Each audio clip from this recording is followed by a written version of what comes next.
तर ज्या इस्रायलने अमेरिकेच्या मदतीने इराणवर हल्ले चढवले ते इस्रायलचे पंतप्रधान बेंजामिन नेतन्याहू यांनीही कठोर इशारा दिलाय.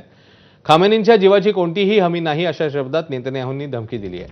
इराण विरोधातील अमेरिका आणि इस्रायलचं संयुक्त लष्करी अभियान अपेक्षेपेक्षा अधिक यशस्वी ठरलं असा दावाही त्यांनी केलाय.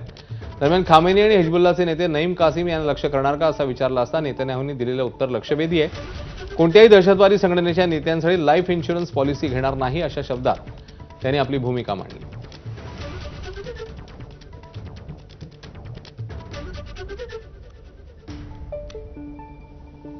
इराणसोबतच्या संघर्षात अमेरिकेचंही मोठं नुकसान झालंय. आतापर्यंत 11 अमेरिकी सैनिकांचा मृत्यू झाल्याची माहिती समोर येते.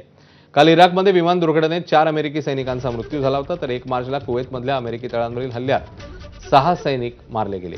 अमेरिकेच्या हल्ल्यांना इराणकडनं जोरदार प्रत्युत्तर देण्यात येते. तर या युद्धात आतापर्यंत 1444 इराणी नागरिकांचा बळी गेल्याची माहिती आहे.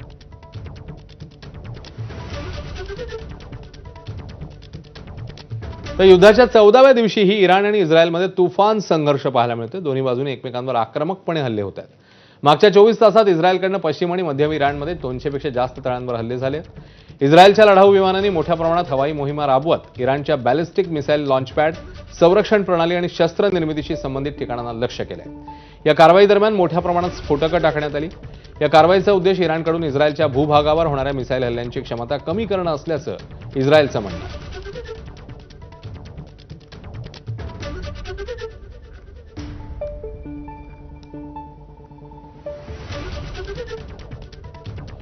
एकीकडे इराणला लक्ष्य केलं जात असतानाच इराणही जोरदार मारा करतोय. दुबईतल्या